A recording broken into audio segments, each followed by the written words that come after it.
Ma femme de 55 ans m'a dit, j'ai besoin d'une vie plus jeune et plus excitante. Et elle m'a quitté pour son coach sportif de 35 ans. Je me suis contenté de répondre, profite bien de ton aventure. 6 mois plus tard, lorsqu'elle a essayé de revenir sur mon assurance santé, après avoir découvert que son petit jouet était marié et avait des enfants, il était déjà trop tard. Tu sais ce moment où ta femme te dit qu'elle doit se retrouver? Eh bien, la mienne s'est retrouvée dans le lit d'un coach personnel tatoué et elle a perdu la maison, la voiture et l'assurance santé dans l'histoire. Moi? Je me suis retrouvé avec la paix intérieure. Je suis un homme de 58 ans. Je pensais que nous avions quelque chose de solide. 32 ans de mariage avec Déborah, 55 ans, 2 enfants adultes et accomplis. Nous avons une épargne pour la retraite, une maison entièrement payée. Je croyais que nous avions surmonté les épreuves et que le moment était enfin venu de profiter de la vie ensemble. N'est-ce pas? Faux. Tout a commencé avec le CrossFit. Déborah s'est inscrite dans cette salle de sport l'année dernière. Elle disait vouloir retrouver la forme. Très bien, j'étais entièrement pour. Même quand l'abonnement coûtait 185 $ par mois. Même quand elle a commencé à acheter des leggings Lululemon à 120 $ et ses shakes protéinés hors de prix. Puis Brad est apparu, son coach de 35 ans. Ancien militaire, couvert de tatouages, le genre de type qui publie sans cesse des photos torse nu accompagnées de citations inspirantes. Brad dit que j'ai un potentiel incroyable. Brad pense que je pourrais concourir dans la catégorie master. Brad me comprend vraiment. J'ai rencontré ce fameux Brad une fois, lors de la journée famille, à la salle. Il n'a cessé de m'appeler « chef » et de me donner des conseils non sollicités sur mon « corps de papa ». J'ai 58 ans, je ne cherche pas à devenir mannequin sur Instagram. Je cours 3 fois par semaine et mon médecin dit que je suis en bonne santé. Ça me suffit. Il y a 3 mois, Déborah m'a demandé à parler après le dîner. Maquillée, portant une robe neuve que je n'avais jamais vue. Tom, il faut que je te dise quelque chose d'important. Mon esprit est allé directement vers un cancer, une maladie, quelque chose de grave. Mais non. Je ne suis pas heureuse. J'ai l'impression d'étouffer dans cette vie. J'ai besoin d'émotions, d'aventures, de passion. J'ai besoin de me sentir jeune à nouveau. Je lui ai dit. D'accord, nous pouvons voyager. Faire ce voyage en Europe dont tu as toujours rêvé. Elle a secoué la tête. Tu ne comprends pas. Cette vie, cette routine, cette prévisibilité, ça me tue. J'ai 55 ans, je ne suis pas morte. Je mérite de me sentir vivante. Qu'est-ce que tu es en train de dire? Je m'en vais. Brad et moi sommes ensemble. Il me fait ressentir des choses que je n'avais pas ressenties depuis des décennies. Je l'ai simplement regardé. 32 ans de mariage, et elle me quitte pour un homme qui n'était probablement même pas né quand nous nous sommes mariés. Il a 20 ans de moins que toi. L'âge n'est qu'un nombre, Tom. Quand il y a une vraie connexion, ça n'a pas d'importance. Le plus fou? Elle avait déjà tout planifié. Appartement loué, valise prête. Elle préparait ça depuis des mois alors que je pensais que tout allait bien. Je veux divorcer.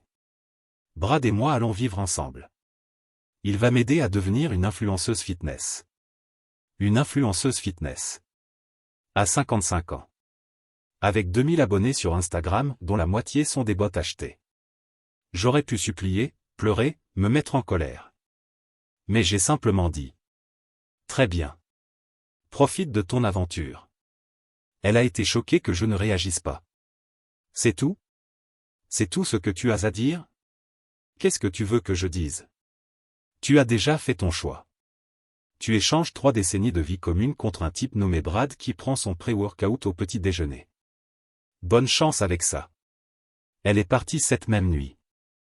Mise à jour 1. 2 semaines plus tard, les papiers du divorce sont arrivés. Rapide. Déborah voulait ça, par équitable, de tout. La moitié de la maison. La moitié de ma retraite. La moitié de ma pension. Une pension alimentaire. Son avocate m'a envoyé une lettre ridicule affirmant qu'elle avait sacrifié sa carrière pour élever nos enfants. Quelle carrière? Elle a travaillé à temps partiel dans une boutique pendant 3 ans dans les années 90. J'ai payé son cours pour devenir agente immobilière qu'elle n'a jamais exercé. J'ai financé sa boutique de bijoux sur Etsy qui a fait faillite. J'ai payé ses phases de photographe, de coach de vie, et même sa désastreuse tentative de vendre des huiles essentielles dans une arnaque pyramidale, MLM. Mais voici la meilleure partie. Comme elle m'a trompé et que nous vivons dans un état où l'adultère compte dans les affaires de divorce, cela change tout. Mon avocate, Janet, une véritable requin, chaque centime vaut la peine, était ravie. Elle a admis l'affaire. Déborah avait tout publié sur Facebook.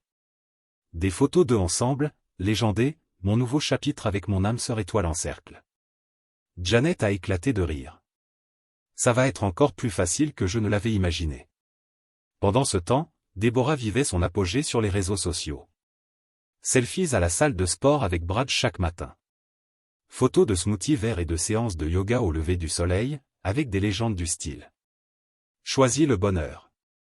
Il n'est jamais trop tard pour suivre ton cœur. Ma fille, Kelly, 28 ans, m'a appelée furieuse. Papa, maman est devenue folle. Elle m'a présenté Brad comme son petit ami. Il a 7 ans de plus que moi. C'est dégoûtant. Mon fils, Eric, 26 ans, a été plus direct. Elle est en train de vivre la crise de la cinquantaine la plus chère du monde. Laisse-la se planter.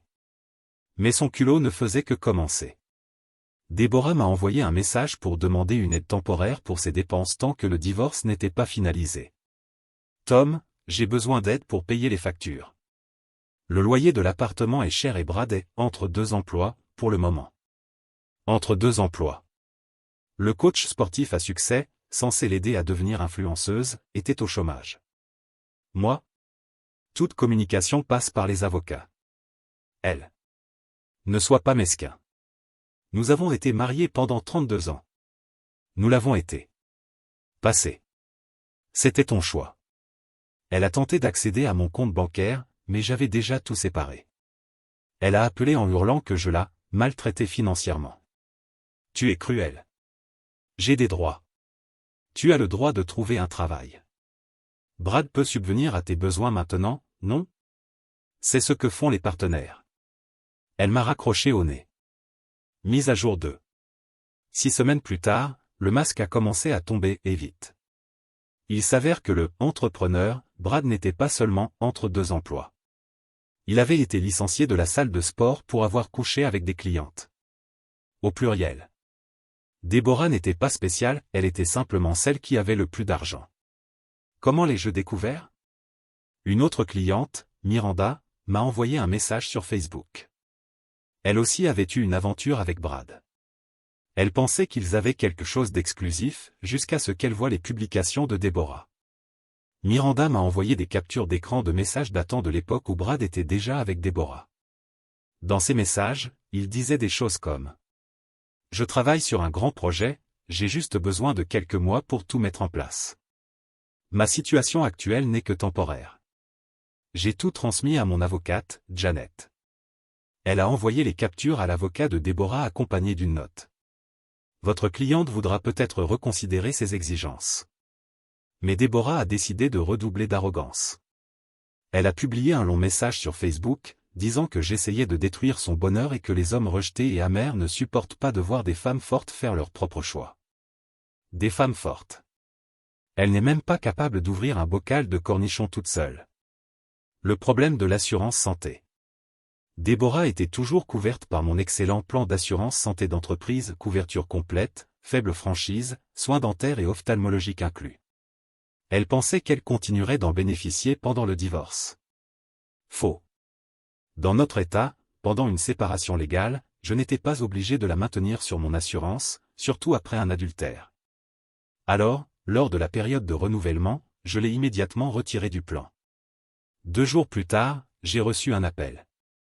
Pas un message, un appel hurlant. Tu m'as retiré de l'assurance santé. J'ai un rendez-vous chez le dentiste demain. Brad n'a pas d'assurance. Il s'en occupe. Ça ressemble à un problème personnel. J'ai besoin de mes médicaments, Tom. J'ai besoin d'une couverture. Il y a le Cobra. Seulement 1400 $ par mois. Je ne peux pas payer ça. Tu n'aurais pas dû échanger ton billet gagnant contre un type qui vit dans sa voiture, alors. Ah oui, détail important. Brad n'avait pas d'appartement. Il dormait dans la salle de sport après les heures de fermeture. Quand Déborah a loué l'appartement pour eux deux, c'était le premier logement stable qu'il avait depuis des mois. Ma femme m'a quitté pour un coach sportif techniquement sans abri. Mise à jour 3. 3 mois plus tard, les négociations du divorce ont été un véritable spectacle. À cause de l'adultère et de toutes les preuves que j'avais réunies, les exigences de Déborah ont été complètement anéanties. Pas de pension alimentaire, l'adultère annule ce droit dans notre État.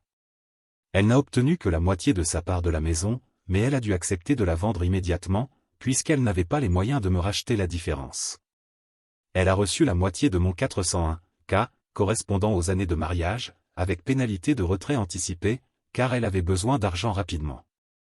Aucun droit sur ma retraite. La maison s'est vendue rapidement, le marché était en plein essor. Après les frais et le remboursement de la petite hypothèque restante, nous sommes repartis chacun avec environ 180 000 $. Déborah a dépensé 30 000 $ en 6 semaines. Une nouvelle voiture pour Brad, une Mercedes, bien sûr en leasing. Une nouvelle garde-robe pour sa carrière d'influenceuse. Des séances photos professionnelles. Des traitements esthétiques. Elle documentait tout sur Instagram, comme si elle était une « real housewife » en pleine crise de la cinquantaine. Pendant ce temps, les vraies couleurs de Brad commençaient à apparaître. Mon voisin, Carl, m'a dit avoir vu Brad dans un bar avec une autre femme pendant que Déborah était à son club de lecture. Et, grâce à la caméra de la sonnette de mon ancienne maison, encore active jusqu'à la finalisation de la vente, j'ai vu Brad faire entrer une femme chez eux pendant que Déborah rendait visite à sa sœur. Puis est venu l'apogée de l'absurde. La mère de Déborah, Ruth, 80 ans, que j'accompagnais chez le médecin, que j'aidais à déménager, etc., m'a appelé pour me faire la morale. Thomas, tu dois pardonner à Déborah et la reprendre. Ruth, elle m'a quitté pour un autre homme. Elle était confuse. Ce Brad l'a manipulée. Tu es son mari, tu devrais te battre pour elle. C'est une adulte. Elle a fait son choix. Elle commet des erreurs, mais toi, tu fais preuve de rancune. Un vrai homme la reconquérait. Un vrai homme se respecte assez pour ne pas devenir le plan B de qui que ce soit. Ruth m'a vraiment dit, et je cite. Tu vas mourir seul et tu le regretteras. Je préfère mourir seul que de vivre avec quelqu'un qui ne veut pas de moi. Mise à jour 4. 5 mois plus tard, Déborah a découvert les « autres » de Brad. Comment? Cet idiot lui a transmis une IST. Oui. Elle m'a appelé en pleurant, pensant que j'aurais pitié. Il m'a transmis la chlamydia, Tom. Je dois prendre des antibiotiques. Pourquoi tu m'appelles? Parce que tu es le seul à vraiment me connaître. J'ai fait une erreur, d'accord. C'est ça que tu veux entendre? Ce que je veux, c'est que tu ne m'appelles plus jamais. Mais elle a continué à appeler, envoyer des messages, des emails. Brad avait déjà installé une autre femme dans l'appartement. Il a mis Déborah dehors. Elle a dû emménager chez une amie qui en avait déjà marre de son drame. L'argent était presque épuisé. Sa carrière d'influenceuse? Elle n'a jamais existé. Qui aurait pu s'en douter? Elle travaillait désormais à temps partiel dans un grand magasin, gagnant 15 $ de l'heure. Le coup final. Et puis vint le coup de grâce, le problème à l'origine de tout ce poste. La semaine dernière, Déborah m'a envoyé un message. J'ai besoin de revenir sur ton assurance santé. J'ai une boule dans le sein. J'ai besoin d'une mammographie et peut-être d'une biopsie. D'accord, c'est sérieux. Je ne suis pas sans cœur, je suis désolé qu'elle ait peur pour sa santé. Mais elle doit trouver sa propre assurance. Je ne peux pas payer. Les assurances du marketplace sont horribles et coûtent 8 cents $ par mois. Tu aurais dû y penser avant.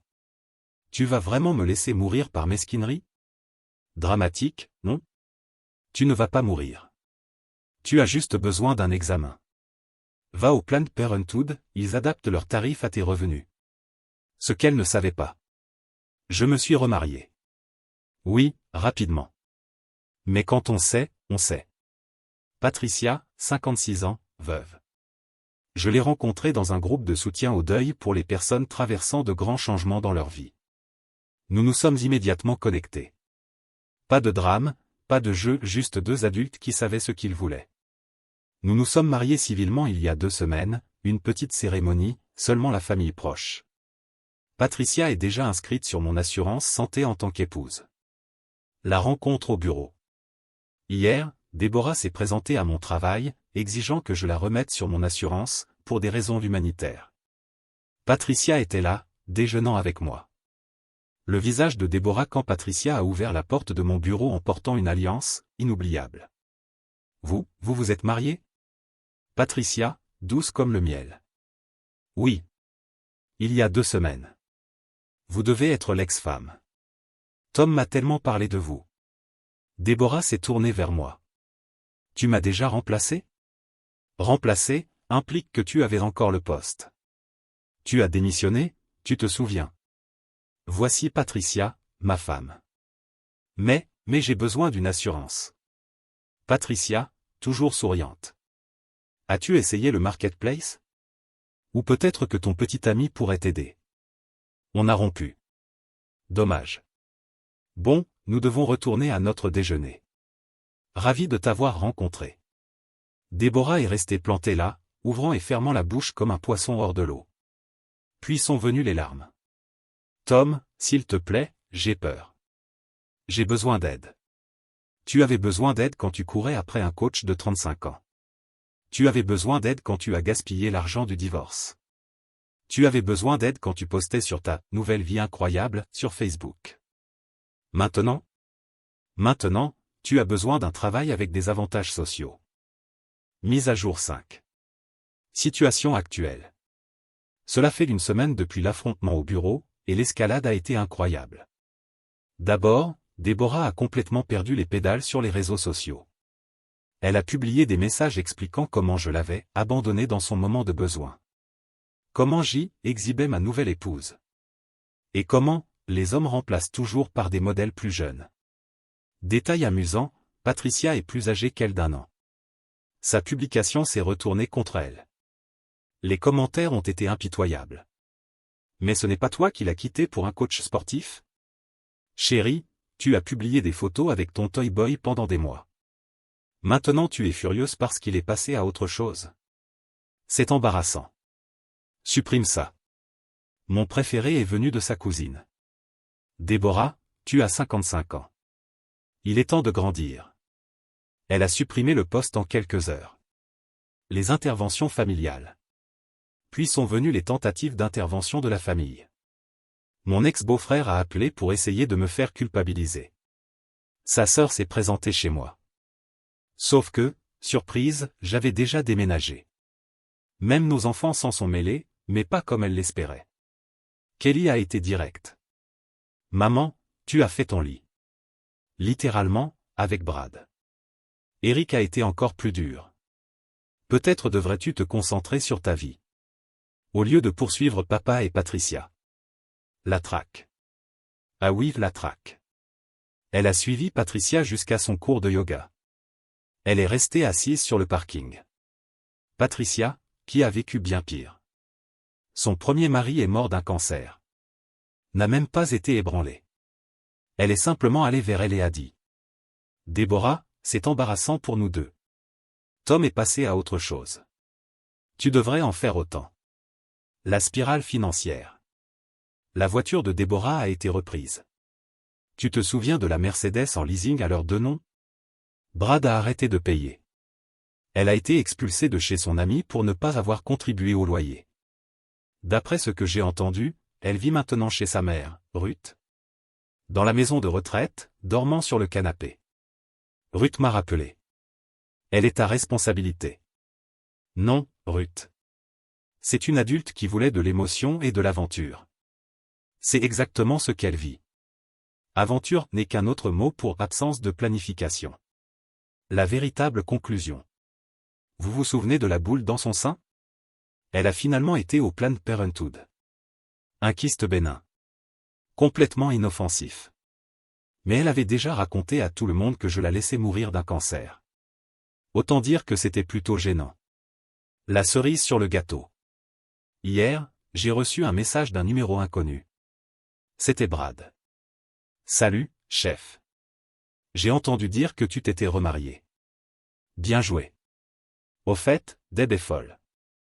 Fais gaffe. Fais gaffe. J'ai répondu. J'ai déjà appris cette leçon. Profite bien de ta prochaine victime. Ah, elle pense toujours qu'on va se remettre ensemble. Elle m'appelle 50 fois par jour. J'ai bloqué le numéro. Ce n'est pas mon cirque. Ce ne sont pas mes singes. Mise à jour finale. 8 mois se sont écoulés depuis que Déborah m'a quitté. À la recherche de sa vie palpitante. Voici où chacun en est aujourd'hui. Déborah travaille à 2 emplois dans le commerce de détail. Vit dans un minuscule appartement situé dans un quartier dangereux. Ses rêves de devenir influenceuse sont morts. Son compte Instagram est en privé, avec 436 abonnés. La dernière publication publique est une citation inspirante sur le fait de renaître de ses cendres. Des cendres qu'elle a elle-même allumées. Brad a déménagé dans un autre état, avec une nouvelle femme qu'il a rencontrée. Dans un magasin de compléments alimentaires. Déborah l'a découvert lorsqu'elle a essayé de le reconquérir, et a trouvé l'appartement vide. Le propriétaire lui a dit qu'il était parti en laissant 2 mois de loyer impayés. Elle a tenté, une fois de plus, de m'extorquer de l'argent. Elle s'est présentée à l'improviste lors du dîner d'anniversaire de Patricia. Dans un restaurant chic. Avec mes enfants et les siens, une véritable réunion de famille. Déborah est entrée, portant clairement une tenue neuve qu'elle ne pouvait pas se permettre. Et a fait une scène. Je dois parler à mon mari. Ex-mari, ai-je corrigé. Nous avons passé 32 ans ensemble. Ça doit bien signifier quelque chose. Patricia, calme comme toujours. Ça a signifié quelque chose. Au passé. Maintenant, tu interromps mon dîner d'anniversaire. Kelly s'est levée. Maman, pars. Tu t'humilies. Je suis ta mère. Et tu as quitté papa pour un type plus jeune qu'Eric. Tu n'as pas le droit de jouer les victimes maintenant. Le gérant s'est approché. Déborah a tenté de dire qu'elle faisait partie de la famille et qu'elle avait le droit d'être là. Le gérant, voyant clairement notre table mal à l'aise, a été direct. Madame, vous devez partir ou j'appelle la police. Sa phrase d'adieu. Vous regretterez quand je ne serai plus là. Eric, à voix basse mais bien audible. Je le promets. C'était il y a 2 semaines. Depuis, elle a été bannie du restaurant. Nos enfants ont quasiment coupé tout contact avec elle. Sa mère, Ruth, est décédée paisiblement dans son sommeil. Et a tout légué à des associations caritatives. En disant qu'elle était déçue par les choix de Déborah. Moi, en revanche, j'ai été promu au travail. Une vie sans stress fait des merveilles pour la productivité. Patricia et moi planifions une véritable lune de miel en Grèce. Au final, tout cela m'a coûté environ 180 000 $. Et 1 an de drame. Mais ce que j'ai gagné, c'est la paix, l'estime de moi-même.